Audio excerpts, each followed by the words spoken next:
Trigonometry solution of Vedanta Excel in Optional Mathematics book 10 exercise 9.1 today from number 4. Question number 4a is, if sin theta equals to 4 by 5, find the value of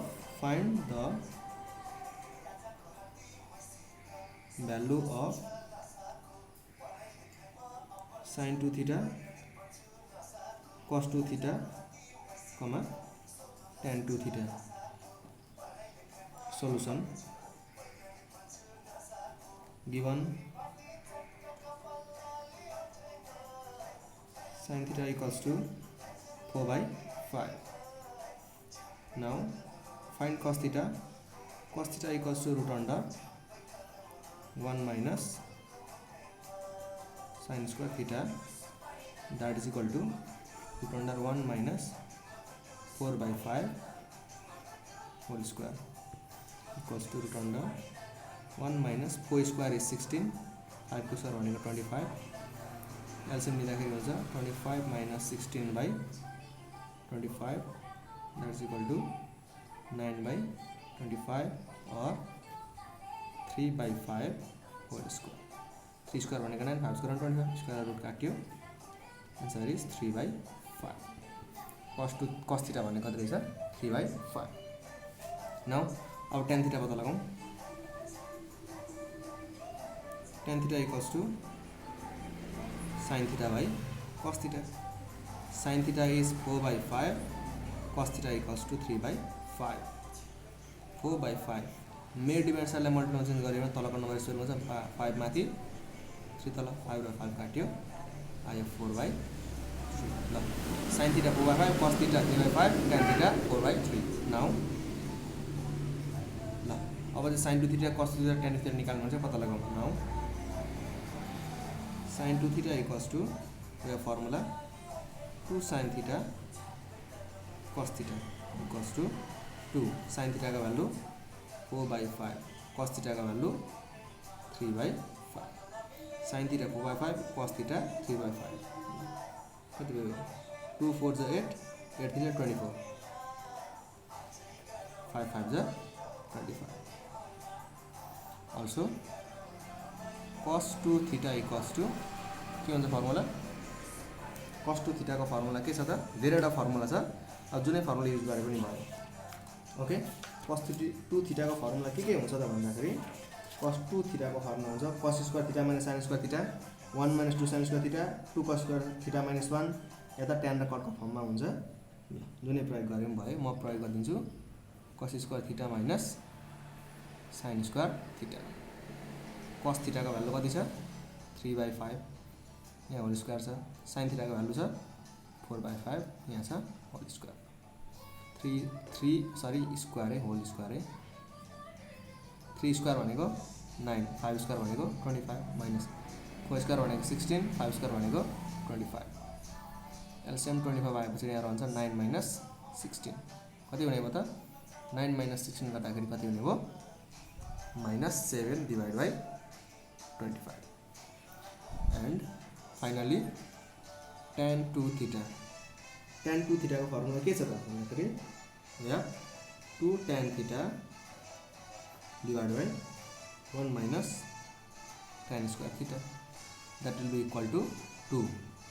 tan theta भने कति छ 4 by 3 divided by 1 minus 4 by 3 को whole square. माथि 2 4 जा कति हुने भयो 8 divided by 3. तल हुने भयो 1 minus 4 को स्क्वायर भनेको 16, 3 को स्क्वायर भनेको 9. अब माथि रह्यो 8 by 3. तल यदि हामीले एलसीएम लिने हो भने 9 minus 16 divided by 9 हुने हो. मेन डिभिजनलाई हामीले यदि मल्टिप्लाईमा चेन्ज गर्ने हो भने तलको फ्र्याक्सन रेसिप्रोकल हुन्छ 9 माथि, 9 minus 16 भनेको -7 तल. अब कति हुने भयो 3 3 जा 9, अरु काटिन्छ, 8 3 जा 24 डिवाइड बाई 7 माइनस छ माइनस. एन्सर कति हुँदो रहेछ 24 -24/7. ल अब phone number B, phone number B र फोन नम्बर सी पनि कस्तो छ, ठ्याक्कै फोन नम्बर ए जस्तै है। Now phone number C, phone number सीमा सोधेको छ if tan theta equals to 3/4 find the values of sin 2 theta cos 2 theta and tan 2 theta. Solution ल ठ्याक्कै अगाडिको नम्बर जस्तो जसरी साइनको दिँदाखेरि कस र ट्यानको निकाल्थ्यो, अब ट्यानको दिएको छ साइन र कसको निकाल्नु पऱ्यो। अब given tan theta equals to 3/4, साइनको निकाल्नु। Sine theta in terms of tan theta is tan theta divide by root under tan square theta plus 1। tan theta भनेको 3/4 डिवाइड बाई रूट अंडर 3/4 को होल स्क्वायर प्लस 1। यसलाई solve गर्दाखेरि आउँछ 3/4 divide by 3 को square भनेको 9, 4 को square भनेको 16 plus 1 को होल स्क्वायर 3/4। यदि हामीले एलसीएम लियौँ भने 9 प्लस 16 डिवाइड बाई 16 को route, that will be equal to 3/4 root under 25 divided by 16।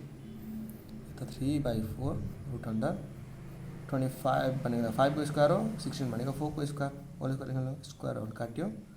Main डिभिजनलाई मल्टिप्लाईमा change गर्यो भने 4 तल जाने भयो, 5 तल आउने भयो, 4 र 4 काट्यो, हाम्रो आन्सर आयो 3/5।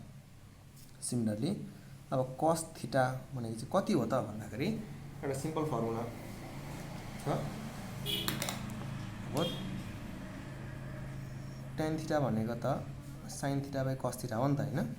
क्रस मल्टिप्लाई गर्यो भने चाहिँ cos theta equals to sin theta भयो, के भनेको tan theta. Simply formula apply गर्यौं, cos थीटा भनेको sin theta by tan theta.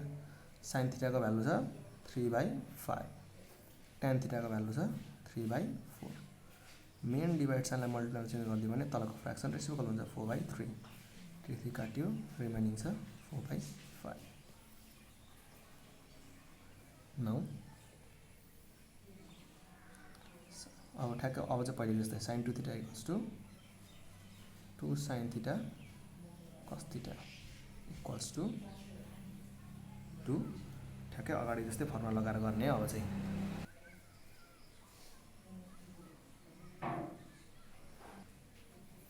Similarly, now question number 4 को D.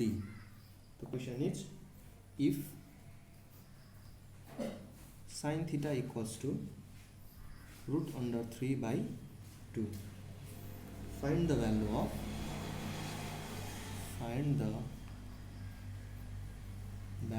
of sin 3 theta and cos 3 theta। Solution given sin theta equals to root 3/2। अब हेर यहाँ sin 3 theta cos 3 theta पठाउनु पर्ने छ भनेपछि यहाँ हामीलाई tan को भ्यालु चाहिएन है, किनकि sin 3 theta को फर्मुलामा tan छैन, cos 3 theta को भ्यालुमा पनि tan छैन। त्यही भएर sin अब cos को मात्रै निकाल्ने भयो। cos थीटा भनेको कति हुन्छ, root under 1 minus sin square theta equals to 1 minus sin theta भनेको रूट 3/2 को होल स्क्वायर, कति हुने भयो 1 माइनस रूट 3 को होल स्क्वायर 3, 2 को स्क्वायर 4, एलसीएम लियौँ भने हुन्छ 4 माइनस 3/4 इक्वल्स टू 1/4, यानी कि 1/2 को होल स्क्वायर लेख्न पाइयो, किनकि 1 को स्क्वायर भनेको 1 नै हो, 2 को स्क्वायर भनेको 4, स्क्वायर रुट काट्यो, भ्यालु आयो 1/2। ल sin थीटा भनेको रूट 3/2, cos थीटा भनेको 1/2। Now sin 3 theta equals to के हुन्छ त फर्मुला फर्मुला हुन्छ 3 sin theta minus 4 sin cube theta cos to 3 into sin theta भनेको 3/2 minus 4 into sin cube theta भनेको sin भनेको √3/2 यसको होल क्यूब कति हो 3√3/2 माइनस √3 को होल क्यूब भनेको कति हो त भन्दाखेरि √3 को होल क्यूब भनेको √3 into √3 into √3 3 भागिले √3 कति रहेछ त 4 into 3√3 2 को क्यूब भनेको 8 2 क्यूब भनेको 2 into 2 into 2 तीनटा 2 मल्टिप्लाई गर्दा हुन्छ 8 4 1 जा 4 4 2 जा 8 cos to 3√3 divided by 2 minus 3√3 divided by 2 हेर त सेम नम्बर माइनस भनेपछि हाम्रो आन्सर कति हुने भयो 0 also cos 3 theta equals to use the formula के हुन्छ formula 4 cos cube theta minus 3 cos theta ल 4 into cos theta को भ्यालु कति छ 1/2 तर यहाँ होल क्यूब छ माइनस 3 into cos theta को भ्यालु 1/2 ल 4 into 1 को क्यूब भनेको 1 2 को क्यूब भनेको 8 माइनस 3 1 जा 3 डिवाइड बाई 2 4 1 जा 4 4 2 जा 8 भनेपछि रह्यो 1/2 माइनस 3/2 एलसीएम 2 को 2 2 रह्यो यहाँ 1 minus 3 that will be equal to 1 minus 3 भनेको माइनस 2 डिवाइड बाई 2 2 1 जा 2 एन्सर भयो माइनस 1 ल आजको लागि यति नै टु बी कन्टिन्यू है यदि कुनै पनि क्वेसन छ भने कमेन्ट बक्समा सोध्दा हुन्छ okay see you in next video